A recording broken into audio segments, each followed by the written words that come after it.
নমস্কার বন্ধুরা, food point of দীপিকায় আপনাদের সকলকে স্বাগত। আমার আজকের রেসিপি পনির রেজালা। নিরামিষ দিনে খুব সহজে কিভাবে এটা বাড়িতে বানিয়ে নেবেন সেটাই আমি আজকে আপনাদের সাথে শেয়ার করব। চলুন তাহলে রেসিপিটা দেখে নেওয়া যাক।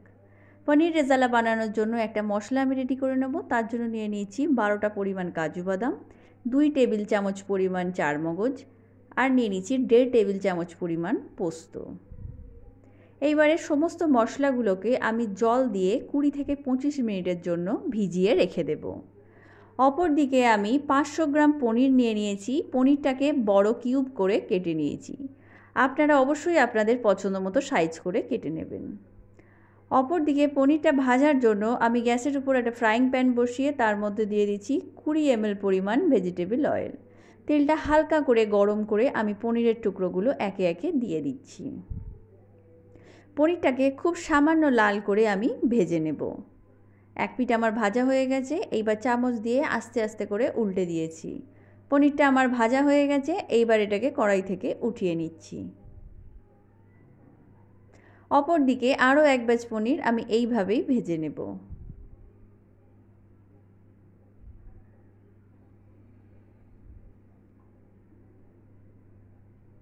এইগুলোও আমার ভাজা হয়ে গেছে। এবার এগুলোকেও উঠিয়ে নিচ্ছি। অপরদিকে একটা বাটিতে আমি সামান্য গরম জল নিয়ে নিয়েছি আর দিয়ে দিচ্ছি স্বাদ অনুযায়ী লবণ। এইবার পনিরের কিউবগুলোকে এই জলের মধ্যে আমি ভিজিয়ে রেখে দেব। এতে করে পনিরটা রান্নার পর কিন্তু খুব সফট থাকে এবং এতে ঠিকঠাক পরিমাণ লবণ ঢোকার জন্য এর টেস্টটা কিন্তু অনেক ভালো আসে।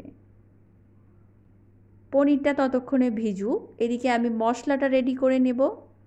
যে মশলাটা আমি ভিজিয়ে রেখেছিলাম সেটা একটা মিক্সিং জারের মধ্যে নিয়ে নিয়েছি। আর নিয়ে নিচ্ছি 1 ইঞ্চি পরিমাণ আদা, আর ঝালের জন্য নিয়ে নিচ্ছি 2টো কাঁচা লঙ্কা। ঝালটা অবশ্যই আপনারা আপনাদের পছন্দ মতো দিয়ে নেবেন।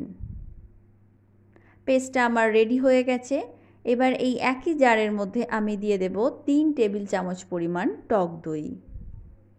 টক দইটা দেওয়ার পর আমি মিক্সিটাকে আর একবার ঘুরিয়ে নেব। অপরদিকে একই তেলের মধ্যে আমি দিয়ে দিচ্ছি 1/2 টেবিল চামচ পরিমাণ সাজিরা আর কিছুটা গোটা গরম মশলা। মশলাটাকে আমি 30 থেকে 40 সেকেন্ড মতো ফ্রাই করে নেব। মশলাটা থেকে সুন্দর গন্ধ উঠে গেছে। এইবার দিয়ে দিচ্ছি আগে থেকে রেডি করে রাখা পেস্টটা। পেস্টটা দেওয়ার পর কিন্তু নাড়াচাড়া করে দিতে হবে। এতে বাদাম দেওয়া আছে, তাই কিন্তু তলায় লেগে যাওয়ার সম্ভাবনা আছে।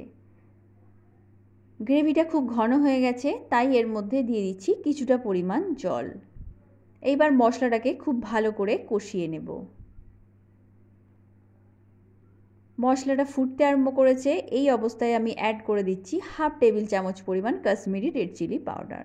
এখানে আমি কোনো রকম হলুদের ব্যবহার করব না, যেহেতু এটা রেজালা, তাই সামান্য কালার আসার জন্য আমি লঙ্কার গুঁড়োটার ব্যবহার করেছি। এইবার আমি পনিরের কিউবগুলো গ্রেভির মধ্যে ডুবিয়ে দেব।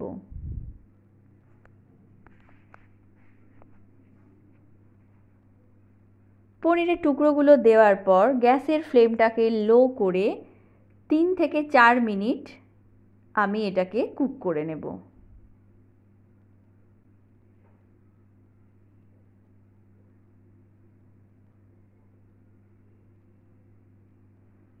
আমার 4 মিনিট এটা কুক করা হয়ে গেছে। এইবার আমি দিয়ে দিচ্ছি 1 টেবিল চামচ পরিমাণ চিনি। চিনিটা অবশ্যই করে দেওয়ার চেষ্টা করবেন, এতে কিন্তু রেজালার টেস্টটা খুব ভালো আসে।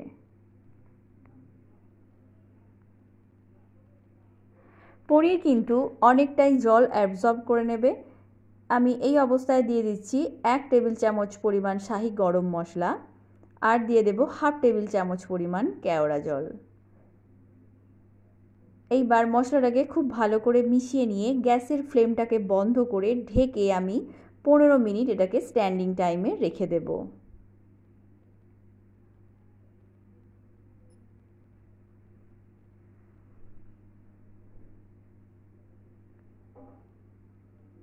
ফিরে আসছি 15 মিনিট পর। দেখুন 15 মিনিট পর গ্রেভিটা কতটা শুকিয়ে গেছে। এইবার এটাকে আমি পরিবেশন করে দেব। তো বন্ধুরা, কেমন লাগলো রেসিপিটা? ভালো লাগলে লাইক, শেয়ার ও কমেন্ট করতে ভুলবেন না। আর আমার চ্যানেলে নতুন হয়ে থাকলে চ্যানেলটা সাবস্ক্রাইব করার অনুরোধ রইল। পাশে থাকা বেল আইকনটা প্রেস করে দেবেন, এতে করে আমি চ্যানেলে নতুন কোনো ভিডিও দিলে তার আপডেট আপনি পেতে পারেন। তো আজকের মতো এ পর্যন্তই। আবার দেখা হবে অন্য কোনো রেসিপি নিয়ে। ততক্ষণের জন্য নমস্কার।